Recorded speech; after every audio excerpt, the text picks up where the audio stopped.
여러분 안녕하십니까? 이 시간에는 출애굽기 3장 말씀 중심으로 드리겠습니다. 우리의 삶에는 감당하기가 너무나 어려운 큰 문제도 있고 또 작은 문제들도 있고요. 또 인생을 살아가는 나 자신이 죄의 성품으로 인하여서 고통합니다. 그리고 우리가 함께 사는 이웃들도 다 똑같이 죄의 성품으로 살기 때문에 충돌이 얼마든지 일어나지요. 나 자신은 내일을 알 수도 없고 그 문제가 조금만 크면은 감당하기가 너무 힘들어서 우리는 낙심하고 또 원망하고 두려워하고 이러한 인생을 우리가 살아갑니다. 이러한 인생을 살아갈 때 여러분 나라는 존재의 주인을 여러분이 알고 모시고 살아야 되고 내 인생길에 인도하시는 주인을 모시고 살 수 있어야 합니다. 이것이 문제 해결의 답입니다. 그런데 안타깝게도 대부분 사람들이 자기 주인이 없고 자기 자신이 주인으로 살고 있습니다. 그러니까 예수님께서 마태복음 11장에도 말씀하신 것처럼 수고하고 무거운 짐을 지고 사는 인생일 수밖에 없죠. 내가 그 모든 것을 감당하면서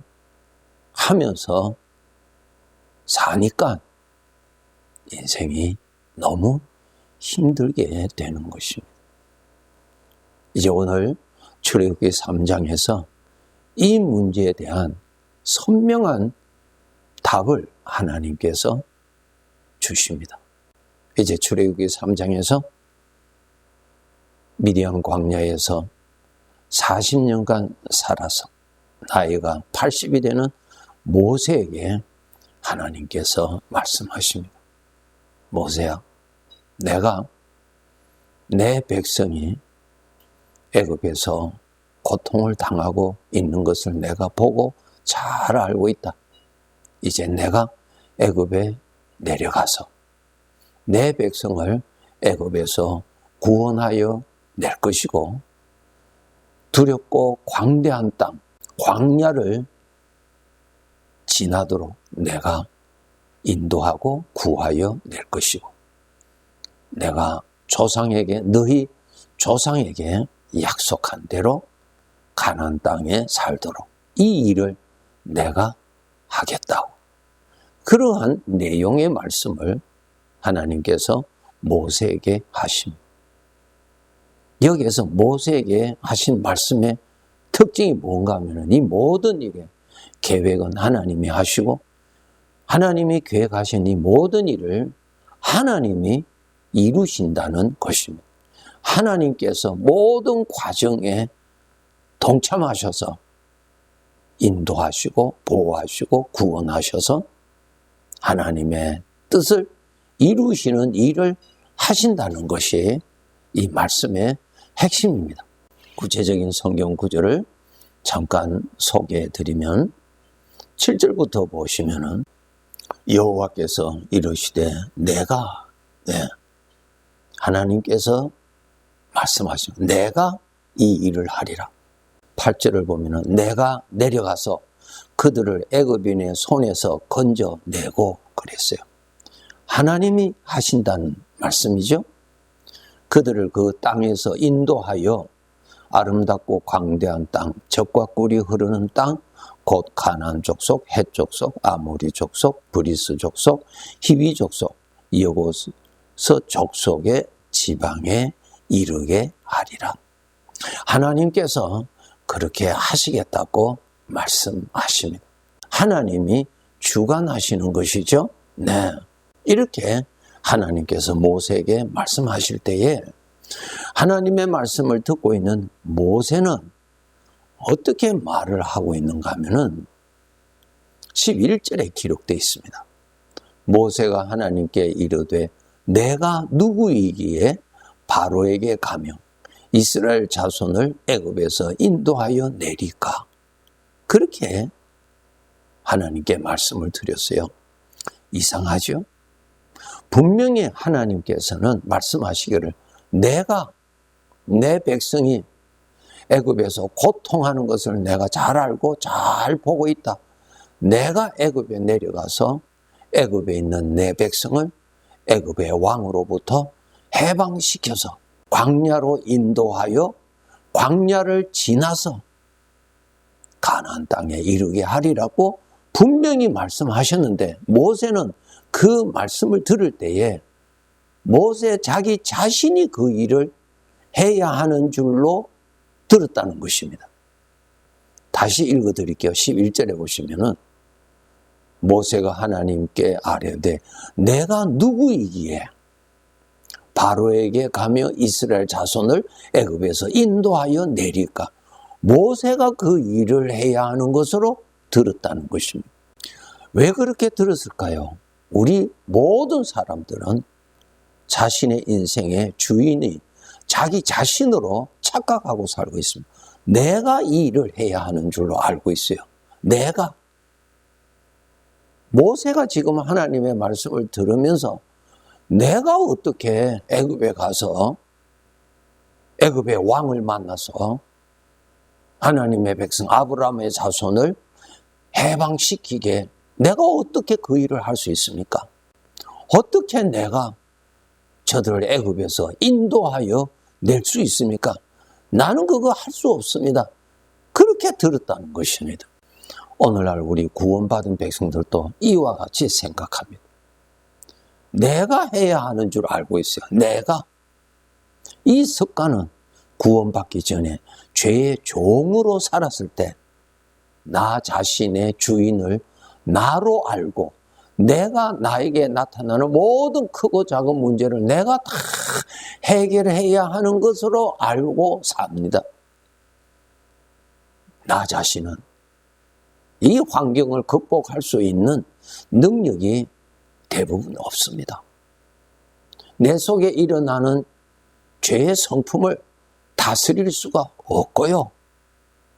그래서 모든 사람들은 좋은 소망은 가지고 있지만 현실적으로 피곤하고 낙심하고 장래를 생각하면 불안하고 두렵고 무거운 짐을 지고 살아갑니다. 왜? 내가 다 해야 되니까요. 이렇게 삽니다. 마귀가 사람들에게 이 사상을 주었다고요. 내가 주인이다. 이것은 불행의 멍에를 메고 살게 하는 사탄의 함정입니다. 우리 알아야 돼요. 우리는 피조물입니다. 피조물이라는 말은 내 주인이 있다는 것입니다. 내가 이 세상에 태어날 때 내가 결정한 바 아니죠? 내가 이 세상을 떠날 때도 내가 결정하는 것이 아닙니다. 주인이 있다는 것입니다. 이러한 말씀을 하나님의 백성이 들을 때는 부인하지 아니하고 들으면서 생각은 옮겨지지를 않는다는 것이 문제입니다. 모세 보세요. 하나님의 말씀을 들으면서도 그 생각은 옮겨지지를 않아요. 내가 주인이다. 그 생각이 옮겨지지를 않아요. 하나님의 말씀을 듣고 아는 것은 지식이고 말씀대로 생각을 옮기는 것은 믿음이란 말입니다. 믿음이 있어야지 지식이 아니에요, 여러분. 여러분, 나의 주인은 누구세요? 창조주 하나님이시. 그분이 나의 주인이세요. 그분이 나를 인도하세요. 주인이니까. 나는 그분의 것입니다. 왜? 그분이 나의 주인이시니까. 주인이 돌봐주시죠. 주인이 관리하시죠. 주인이 이끌어 주시죠. 그러한 주인 안에서 주인을 누리고 주인이 하실 능력을 알고 주인이 이루실 것을 믿는 소망을 가지고 전적 문제를 누리고 두려움에 빠져서 사는 것이 인생이 아니라 이러한 주님의 은혜를 누리고 사는 것이 구원받은 자에게 주신 복입니다. 인생에서 만나는 슬픈 일, 걱정, 근심, 두려움 모두 다 내가 안고 살잖아요. 왜 살아요? 내가 주인이라고 하는 착각 속에서 사니까요.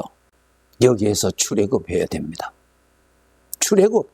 이제까지 내가 살았던 그 멍에를 메고 그 종살이를 하였던 그 사상에서 빠져나와야 돼요. 출애굽을 해야 돼요. 성경은 많이 읽어서 알지만은 출애굽을 하지 아니한 성경 지식이 무슨 필요 있나요? 출애굽을 하기 위해서 기록이 되어 있잖아요. 여러분이 살고 있는 그 사상, 마귀가 준 사상, 그 사상에서 출애굽해야 돼요. 여러분, 나의 주인은 누구시라고요? 나를 창조하신 그분이 주인이시죠. 내 인생을 인도하시는 분이 누구시라고요? 하나님이세요. 그분이 인도하세요. 왜 나를 인도하세요? 그분이 나의 주인이니까. 나는 그분의 것이니까. 주인이 관리하시는 것입니다. 그런데 사탄이 준 사상에 빠져서 주인을 무시하고 내가 주인으로 사니, 잘 때면은 교만에 빠지고 어려운 일을 만나면은 그저 절망하고 완전히 죄의 사상에 종노릇하고 사는 것입니다. 이곳에서, 이러한 사상에서 우리 구원받은 자들은 출애굽해야 됩니다. 빠져나와야 됩니다. 이스라엘 백성들이 애굽에서 빠져나올 수 있는 길은 하나님에 의해서 빠져나왔잖아요. 하나님을 따라 나와야 돼요. 하나님의 말씀대로 생각을 해야 빠져나와요. 내 생각이 마귀가 준 사상에, 그 생각에 내가 매여 있거든요. 그 사상에서 빠져나오기 위해서는 주님의 말씀대로 생각을 하여서 빠져나와야 돼요. 하나님의 백성들이 애굽에 사로잡혀 사는 사람들이 얼마든지 있을 수 있어요. 그러한 불행한 삶을, 이 짧은 인생을 그렇게 살아서 되겠습니까? 빠져나와야 돼요. 하나님께서 애굽의 왕의 권세를 꺾으시고 하나님의 백성들을 해방케 시키시고 그 다음에 하나님이 인도하시잖아요. 하나님을 따라 나와야 돼요. 여러분의 생각이 하나님의 말씀을 따라 생각함으로 인해서 여러분이 사로잡혀 있는 그 생각에서 빠져나올 수 있는 것입니다. 그래서 예수님께서 요한복음 11장에 나는 길이다 그랬어요. 빠져나올 수 있는 길이에요. 다른 방법은 없어요, 여러분. 하나님의 말씀대로 생각하는 훈련을 하세요. 그것이 출애굽하는 거예요. 출애굽하는 것입니다. 다윗의 고백 시편 23편이죠. 여호와는 나의 목자시다. 나의 인도자라는 것을 그가 시인했죠. 고백하였죠. 자기가 주인이 아니다는 말입니다. 그분이 나의 주인이라고 하는 고백이에요. 그 다음 두 번째로는 그가 나를 푸른 초장으로 인도하시고 쉴만한 물가로 인도하신다. 뭐예요? 주인을 따라가는 거예요. 두 가지죠. 나의 주인을 알고 그 다음에 주인을 따라가야 돼요. 이제까지는 어떻게 살았어요? 내가 주인이라고 하는 거짓 사상에 빠져서 착각 속에서 내가 주인이고 내가 결정하고 내가 좋아하는 대로 사는 거예요.